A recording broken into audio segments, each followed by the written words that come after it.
하나님 말씀을 우리 같이 보시겠습니다. 신약성경 야고보서 1장 5절에서 8절 말씀이 되겠습니다.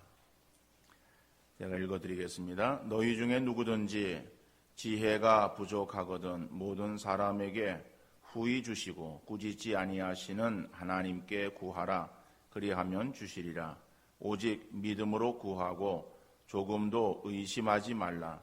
의심하는 자는 마치 바람에 밀려 요동하는 바다 물결 같으니 이런 사람은 무엇이든지 주께 얻기를 생각하지 말라. 두 마음을 품어 모든 일에 정함이 없는 자로다. 아멘. 히브리서 11장에는 믿음의 사람들의 기록들이 나오고 있습니다. 거기 보면은 아벨을 위시해서 에녹, 노아, 아브라함, 이삭, 야곱 이러한 사람들의 기록들이 나오고 있습니다. 또 이름이 거명되지 않는 사람들도 있는데 그들이 다 믿음으로 살았다라고 하는 거예요. 믿음으로 살았던 그들의 환경은 편안하고 평탄한 길을 걸었던 것은 아닙니다. 비록 그들이 삶의 환경이 힘들고 어려웠어도 그 가운데 믿음으로 지나온 것을 말하는 거예요. 그런데 그것은 믿음의 사람들의 살던 시대나 야고보가 서신을 쓰던 초대교회 때나 현재 우리의 상황이나 별반 차이가 없습니다. 야고보도 힘들고 어려운 상황에 놓여 있는 성도들을 향해서 믿음으로 인내하라고 권하면서 오히려 그러한 시련이 주어졌을 때에 그것을 기쁘게 여기라, 기쁘게 생각하라고 그렇게 권면했습니다. 시험에 시련이 올 때에 우리는 인내해야 되는데 인내한 사람에게는 온전한 신앙 인격체로 성숙해질 수 있기 때문이고 결국 이러한 삶은 우리가 하나님께 갔을 때 우리에게 주실 영광과 상급이 더 풍성해지기 때문에 그렇습니다. 그래서 지난주 말씀에서 시험의 시련을 만날 때에 온전히 기쁘게 여겨야 된다고 결론적으로 말씀을 드렸던 것입니다. 근데 오늘 본문은 지난주에 다루었던 내용과 상관이 없는 말씀처럼 보여집니다. 그런데 제목은 어떻게 나와 있는가 하면은 오늘 제목이 시련의 찬바람 속에서 영어로는 투죠. 그러면은 오늘의 내용이 지난주의 내용과 관계가 있는 것이구나 이렇게 우리가 추측해 볼 수 있겠죠. 지난주의 제목은 시련의 찬바람 속에는 는하고 서하고 자기가 쓴다면 같은 내용이에요. 그래서 같은 제목이기 때문에 제가 그냥 1, 2 이렇게 안 하고 그냥 오늘 제목을 2라고 붙였습니다. 그러면은 지난주의 내용과 오늘의 내용이 연관이 없는 것처럼 보여지는 본문이지만은 이것은 연관이 있는 본문입니다. 계속되어지는 본문이에요. 자, 그래서 오늘 말씀을 보면은 믿음에 시련이 올 때에 지혜를 구해서 지혜롭게 대처해야 된다라고 하는 말씀이죠. 그런데 왜 생뚱맞게 지혜라고 하는 단어를 쓰고 있는 것일까라고 하는 거예요. 어떤 시험과 지혜는 어떠한 관계에 있는가라고 하는 거죠. 야고보가 이 서신을 기록할 당시에는 로마가 세계를 지배하고 있었습니다. 그렇지만은 문화는 로마 이전에 있었던 헬라의 영향을 받고 있었습니다. 그래서 이 초기 성경 초대교회 시대 그때의 이 문화를 말할 때에 그리스 로마 문화라고 말을 합니다. 라틴어는 그레코 로만이라고 말을 합니다만은 그리스 로마예요. 그러니까 로마가 지배하고 있었던 그 시대이지만은 그러나 모든 문화적인 영향은 그 앞서 있었던 그리스, 헬라, 히랍 같은 그런 말인데 그 나라의 영향을 계속해서 받고 있었던 것이다. 자, 그렇게 볼 때에 이 헬라 사람들에게 있어서 지혜는 굉장히 그들의 최고의 가치가 있는 그러한 것으로 생각을 했었습니다. 그래서 고린도전서 1장 22절에 보면은 유대인은 표적을 구하고 헬라인은 지혜를 찾으나. 그러니까 헬라인이 구했던 것은 지혜라고 하는 거예요. 철학이라고 하는 것을 말할 때 이 학문 중에서 철학을 그 당시에는 최고의 그 수준의 학문으로 생각을 했습니다. 그리고 그것을 영어로 철학을 말할 때는 필로소피라고 말을 하죠. 필로소피라고 하는 것은 헬라어 두 개의 단어가 합성되어진 거예요. 그거는 필로스라고 하는 그러한 단어와 그 다음에 소피아라고 하는 단어가 합성되었어요. 그럼 필로스라고 하는 단어는 어떤 단어이냐? 그 단어의 의미는 필로스는 사랑이에요. 우리가 사랑 그러면은 먼저 머리에 떠오르는 것이 어떤 단어죠? 사랑. 전혀 생각 없어요? 아가페. 이제 우리는 아가페의 사랑을 말하죠. 그 아가페라고 하는 것이 헬라어예요. 근데 하나님의 사랑을 말할 때 아가페를 씁니다. 그런데 헬라어에서는 사랑이라고 하는 단어가 아가페라고 하는 단어만 쓰는 것이 아니에요. 그거는 하나님의 어떤 정말 무조건적인 그러한 그 사랑을 말할 때는 아가페라고 하는 단어를 씁니다마는 그러나 사랑이 그것만 있는 것이 아니라 필로스라고 하는 단어도 사랑이에요. 그래서 예수님께서 부활하셔서 베드로에게 나타나시면서 그리고 고기 잡는 그러한 그 베드로에게 하시는 그런 그 말씀이 있죠. 내가 나를 사랑하느냐 라고 할 때에 쓰셨던 그런 그 단어가 이 그러니까 필로스라고 하는 단어예요. 자, 그러니까는 이 필로스라고 하는 그런 그 이 단어가 사랑이구나. 근데 사랑이라고 하는 단어가 아가페, 필로스만 사용되는 것이 아니라 스톨게라고 하는 것도 사랑을 나타내는 단어이고, 그 다음에 에로스라고 하는 것도 사랑을 나타내는 단어예요. 그러니까 헬라어는 이렇게 사랑에 구분을 시켜놨어요. 그런데 우리는 그냥 다 통틀어서 사랑이라고 말하죠. 그런데 그 철학이라고 하는 것을 말할 때에 이 필로스라고 하는 단어와 그 다음에 소피아라고 하는 단어, 소피아는 지혜예요. 그러니까는 지혜를 사랑하는 이게 철학이야. 그러니까는 철학이라고 하는 것이 그 당시 최고의 어떠한 그 학문의 그 가치를 부여하고 있었어요. 그래서 그 박사학위 가운데서도 보면은 학문에 있어서의 그 학문에 있어서의 가장 가치 있는 박사학위를 PhD 학위라고 말합니다. 그 PhD 학위가 필로소피 닥터예요. 철학 박사예요. 그러니까 모든 게 다 PhD예요. 그러면 그걸 그냥 직역하면은 그냥 철학 박사예요. 그러면 이 사람이 의학을 했는데 의학 박사인데 무슨 철학 박사냐 이렇게 생각할 수 있어요. 의학의 가장 최고의 그런 그 박사 학위를 PhD. 모든 그런 학문에서 다 그렇습니다. 그래서 이 헬라 사람들, 그리스 사람들이 지혜를 구했다. 그래서 헬라어로 지혜라고 하는 말이 어떤 말인가라고 하면은 그것은 자연과 인생의 비밀을 파악하는 능력과 더불어서 일반적으로 다양한 문제를 해결하는 데 필요한 지식을 나타내는 데에 이 지혜라고 하는 단어를 사용하고 있어요. 자, 제가 이렇게 그냥 이야기를 하니까는 여러분들이 무슨 말인지 잘 모를 수 있을 거예요. 그래서 여러분들 이 설교 원고를 제가 우리 교회 홈페이지에 설교 그 부분에 매주 올리고 있습니다.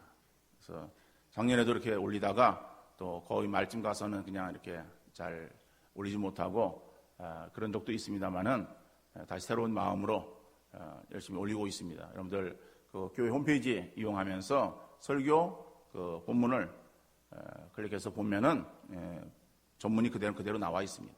그런데 거기에서 여러분들 이렇게 제가 설명하고 지나가는 것들 가운데서 잘 이렇게 기억하지 못하겠는 그런 것들은 그 부분을 참고해서 보시면은 좋을 것 같습니다. 자, 이러한 그 철학에 있어서, 그러니까 그 철학이라고 하는, 지혜라고 하는 거, 그러니까는 헬라 사람들에게 있어서의 지혜라고 하는 것이 그런 의미를 가지고 있었다. 그런데 야고보는 지혜를 구하라라고 할 때에 그 지혜를 어떠한 의미에서 사용하고 있는가라고 하는 거예요. 이거는 경건하고 올바른 삶을 살기 위해서 갖추어야 될 영적 지각력. 다시 말하면은 우리 그리스도인들에게 있어서, 성도에게 있어서의 경건하고 올바른 삶을 살기 위해서, 그래서 시험의 때에 하나님의 뜻을 분별할 수 있는 영적 분별력, 영적 지각력, 이것이 지혜다. 그러니까 이것이 부족하면은 이것을 하나님께 구하라 라고 하는 그런 말이에요. 자, 이런 것이 근데 야고보가 처음 이 말을 행하고 있는 것이 아니라 구약의 경건한 자들도 이러한 사실들을 알고 있었어요. 시편 73편은 아삽의 시입니다. 아삽이라고 하는 사람은 그 당시에 찬양대의 악장, 대장, 이러한 위치에 있었던 사람으로 성경학자들은 추정하고 있어요. 근데 그러면 찬양대를 누가 있느냐면 레위 지파가 있어요. 레위인들이 그 교회를 봉사하는 그런 일들에 있어서 제사 집행하는 것은 제사장이 하고, 나머지 성전을 관리하고, 그리고 그 찬양을 하고 하는 그런 여러 가지 일들을 레위 지파 사람들이 행했었는데, 그 중에서 찬양을 담당하는 그 부분에 악장의 역할을 감당했던 사람이 아삽이다.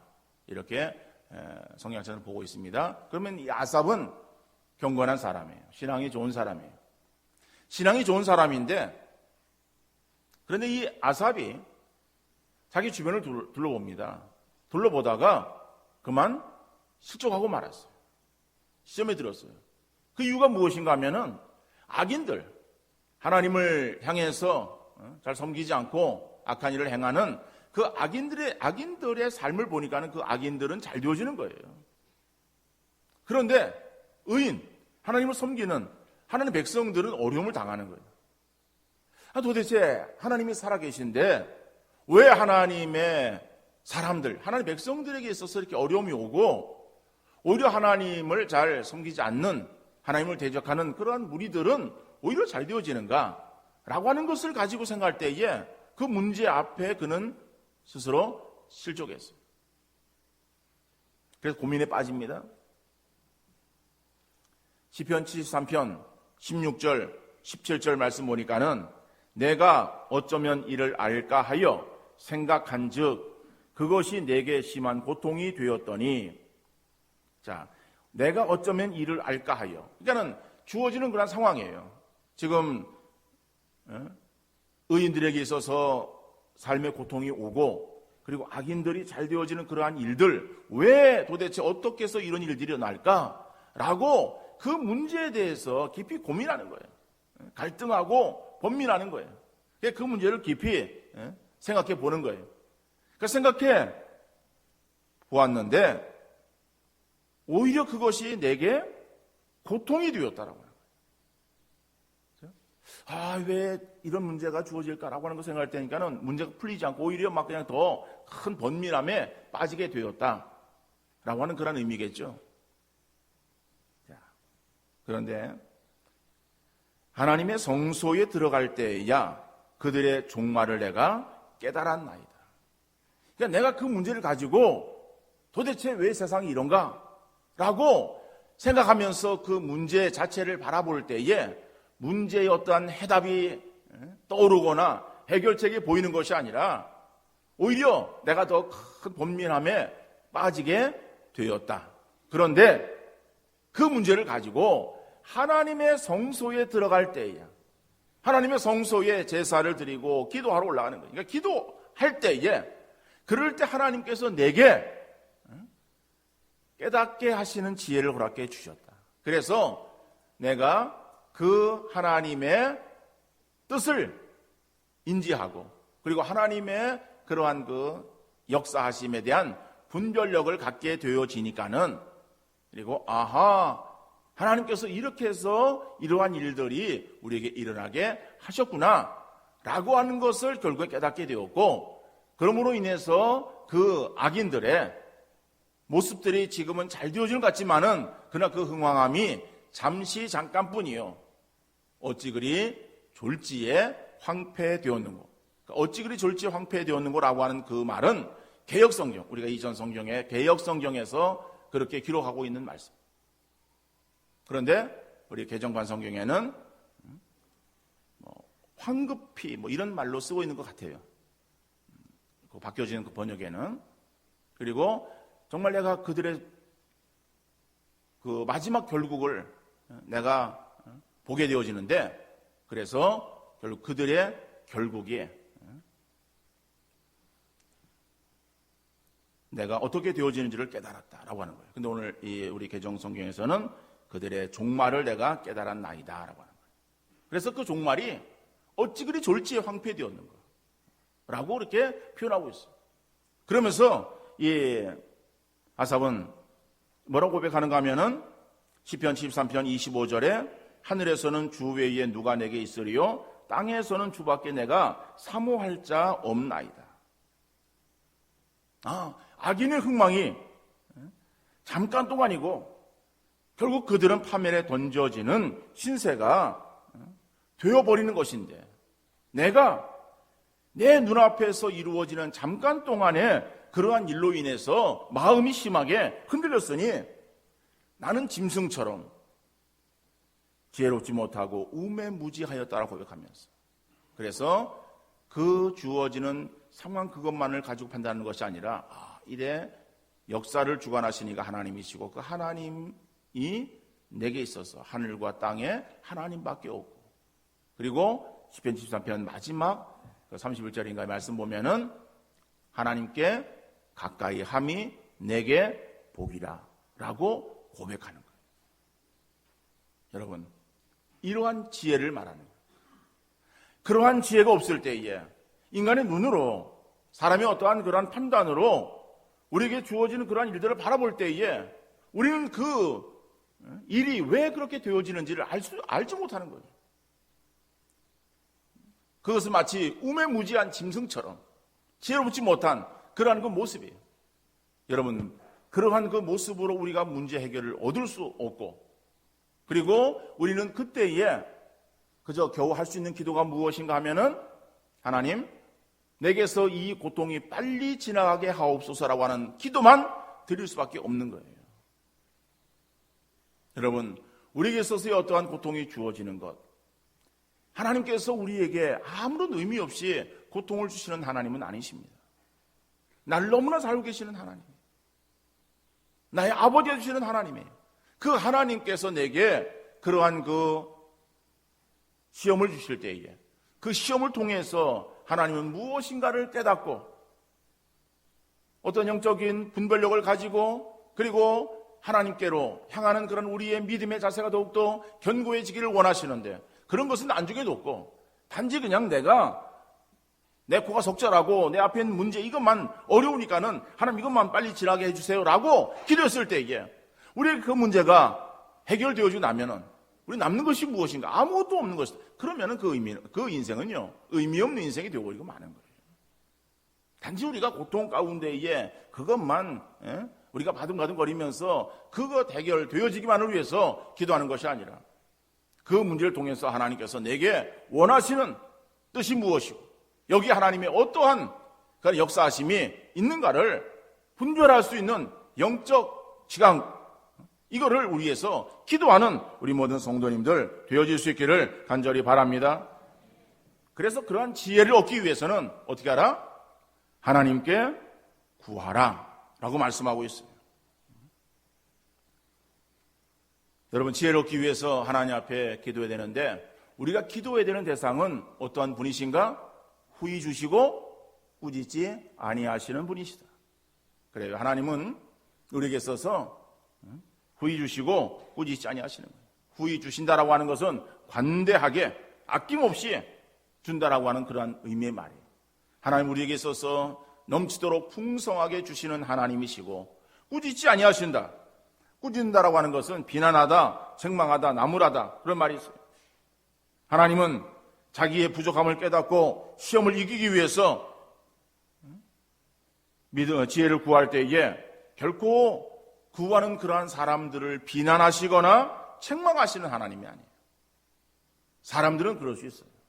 사람들은 다른 사람이 찾아와서 어떠한 요구를 하거나 어떠한 이야기를 행할 때에 그러한 이야기를 그러면서도 당신이 그래서 그렇지 라고 그 어려워하는 상대의 형편들을 생각하지 아니하고 그저 그냥 그 사람에 대해서 비난할 수도 있고 책망할 수도 있어요. 근데 우리 하나님은 그런 하나님이 아니시다라고 말씀하고 있는 거예요. 그래서 우리는 다른 사람들이 그렇게 대하니까는 하나님도 그렇게 대하시는 것으로 스스로 착각을 하고 어떤 문제를 가지고 하나님 앞에 선뜻 나오지 못하는 그러한 경우들이 많이 있습니다. 여러분, 하나님은 그런 하나님이 아니에요. 하나님은 우리 인생과 다르십니다. 우리의 연약함을 가지고 주 앞에 나올 때에, 주 앞에 기도할 때에 우리에게 서서 후히 주시고 꾸짖지 아니하시는 하나님이심을 믿으시기를 바랍니다. 하나님은 부당하게 자기의 정욕을 위해 쓰려고 구하는 그러한 사람에 대해서는 기쁘게 여기지 않지만은 연약한 모습으로 하나님을 찾아서 기도하며 영적 분별력을 구하는 상황에 대해서는 긍휼히 여기시며 그리고 안아주시고 감싸주시고 구하는 것에 풍성한 은혜로 함께 하시는 줄 믿으시기를 바랍니다. 자, 그런데 우리가 하나님께 기도하되 어떻게 기도해야 되느냐? 믿음으로 기도하라. 믿음으로 구하라. 6절 보니까는 오직 믿음으로 구하고 조금도 의심하지 말라. 여러분, 우리의 기도는 믿음으로 구해야 되는 줄 믿습니다. 믿음으로 구하지 아니하면은요. 그렇죠? 믿음으로 구하지 않으면은 우리의 기도는 어떤 기도가 되어지는가 하면은 붕어빵에 붕어 없는 격이 되어버리고 마는 거예요. 에? 붕어빵에 붕어가 없어요. 그런데 붕어빵에 붕어가 있어요, 없어요? 인계동 붕어빵은 붕어 있어요? 붕어 없죠? 그거는 붕어가 들어가서 붕어빵이 아니고 붕어 형태의 풀빵이에요. 그래서 붕어빵에는 당연히 붕어가 없습니다. 그러나 여러분, 가정을 생각해 보면요. 가정에 부부가 있어요. 부부는 어떤 관계예요?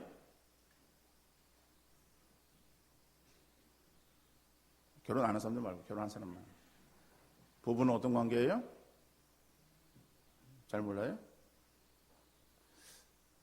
예, 그럼 부부는 자, 손수 딸 때 몇 촌이에요? 무촌이죠. 늘 부부가 무촌입니까? 늘 부부가 무촌이에요? 아니에요. 부부는요, 사랑으로 하나가 되었어요. 그러니까 사랑이 있으면 부부는 뭐예요? 하나예요. 하나는 촌수 있어 없어요? 촌수가 없어요. 무촌이에요. 하나가 무슨 어디 있어요? 반쪽이 모여서 하나가 되었어요. 그러니까는 사랑을 가지고 하나가 되어진 부부는 무촌이에요. 그런데 그 무촌인 부부에 있어서 사랑이 없어요. 사랑이 없어졌어. 그러면 뭐예요? 그 무촌에서 유촌으로 바뀌는 거예요? 뭐예요? 남남이에요. 그죠? 사랑이 있으면은 하나예요. 무촌이야. 사랑이 없으면은 이촌, 삼촌도 아니에요. 이거는 남남이에요. 그러니까 사랑의 관계에는 사랑이라고 하는 거 중요하죠. 사랑이 빠지면 아무것도 아니에요. 그래서 우리가 그냥 쉽게 하는 얘기하는 대로 붕어빵에 붕어 없는 그런 게 아니라 사랑의 관계 속에 사랑이 없으면 아무것도 아니에요. 그래서 한다면은 믿음 생활에 믿음이 없으면 뭐예요? 아무것도 아니에요. 그런데 기도는 믿음 생활의 중요한 부분이에요. 그러니까 기도는 믿음 생활이야. 근데 그 기도를 할 때에 믿음이 없이 구하면은 그 기도는 뭐예요? 아무것도 아니야. 응? 그저 내가 기도하니까 이만큼에서 요만큼은 들어주겠지? 아니에요. 믿음의 기도는 100% 이루어집니다. 믿음이 없는 기도는 한 80%? 한 60%? 천만의 말씀. 믿음이 없는 기도는 제로예요. 우리가 그러니까 기도할 때에 믿음으로 구하라라고 하는 거예요. 예수님께서 이 땅 육신을 입고 오셨습니다. 그리고 사역을 행하실 때에 예수님의 소문을 듣고 예수님께 나오는 거예요. 나올 때 자기 문제들을 가지고 나옵니다. 여러 병들도 있고 문제도 있고, 그래서 문제를 가지고 예수님 찾아 나오는 거예요. 예수님께서 그들의 문제를 해결해 주셔요. 문제를 해결해 주시면서 복음서에 공이 나오는 공통적인 그러한 대답이 있습니다. 그게 뭔가 하면은 내 믿음이 너를 구원하였다. 내 믿음대로 될지어다 라고 하는 말이에요. 주님은 찾아 나와서 간구하는, 자기에게 도움을 요청하는 사람들의 믿음을 보시고 믿음 있는 사람들의 그 요구에는 어떤 것이든 다 들어주셨어요. 그들이 이방인이든 유대인이든 관계없이, 오히려 이방인일지라도 믿음을 가지고 주 앞에 나왔을 때에 예수님은 그들을 향해서 내가 이스라엘 중에서 이만한 믿음을 만나보지 못했다라고 칭찬하시고 계시는 거예요. 로마의 백부장을 향해서, 가나안 여인, 수르보니게 여인을 향해서도 그러한 칭찬을 하셨어요. 그런데 제자들을 놓고서 볼 때는요, 제자들이 나중에 괜찮았지만 처음에 예수님을 부름받았을 때 함께 다녔었지만은 그냥 그들이 예수님이 누구신가에 대한 분명한 확신이 없었어요. 그럴 때에 예수님은 그들을 향해서 책망하셨어요. 왜 의심하였느냐? 믿음이 적은 자야. 믿음이 적다, 믿음이 없다라고 하는 것은 의심이에요. 우리가 믿음이 없이 기도하는 것은요, 오늘 본문에서 뭐라고 말합니까? 왜? 그러니까는 조금도 의심하지 말라라고 말하고 있어요. 이건 믿음이 없는 거예요. 믿음으로 구하고, 그죠? 우리의 기도는 믿음으로 구해야 된다라고 하는 거예요. 그러니까는 여러분, 우리가 기도할 때예요, 믿음의 기도를 드려야 돼요. 그럼 우리가 믿음이 없어. 그러니까 믿음이 없으면은 우리가 어떻게 됩니까? 더 큰 소리로 우리의 문제를 내어놓고 악을 쓰는 것이 아니라 먼저 우리가 구해야 것이 있어요. 그것이 무엇인가 하면은 하나님 내게 믿음을 주옵소서. 하나님에 대한 절대적인 믿음을 주옵소서라고 믿음을 구하는 성도들 되어질 수 있기를 바랍니다. 그래서 우리가 믿음을 가지고 하나님께 나아가고 하나님께 기도하는 우리의 기도가 되어질 수 있기를 간절히 바랍니다. 히브리서 11장 5절에 보면은 믿음이 없이는 하나님을 기쁘시게 못하나니 하나님께 나아가는 자는 반드시 가 계신 것과 또한 자기를 찾는 자들에게 상 주시는 이심을 믿어야 할지니라 라고 말씀하고 있어요. 자, 여기서 보니까는요, 하나님께 나아가는 자는 반드시 그가 계신 것을 믿어야 된다. 그죠?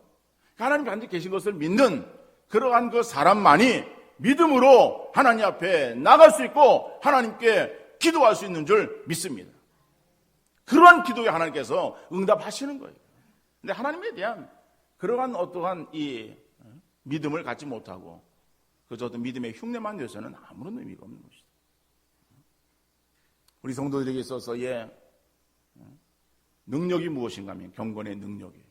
경건의 모양만 가지고 있는 것은 아무런 의미가 없어요. 확실한 믿음을 가지고 있어야 되지, 믿음의 흉내만 내어진다고 우리가 점점 자라는가 하면 그것이 아니에요. 여러분, 믿음의 흉내만 내는 그러한 신앙생활, 아무리 우리가 오랫동안 해도 우리의 삶에 전혀 변화가 나타나지 않습니다. 우리의 기도에 하나님이 기울여 응답하지 않습니다. 그러니까 우리가 믿음을 가지고 믿음으로 구해야 되는 거예요. 늘 우리의 믿음을 돌아보시고 우리의 연약한 믿음 늘 세워나가시고 하나님에 대한 분명한 믿음을 가지고 믿음으로 기도하고 믿음으로 간구하는 우리 모든 성도님들 되어질 수 있기를 간절히 바랍니다.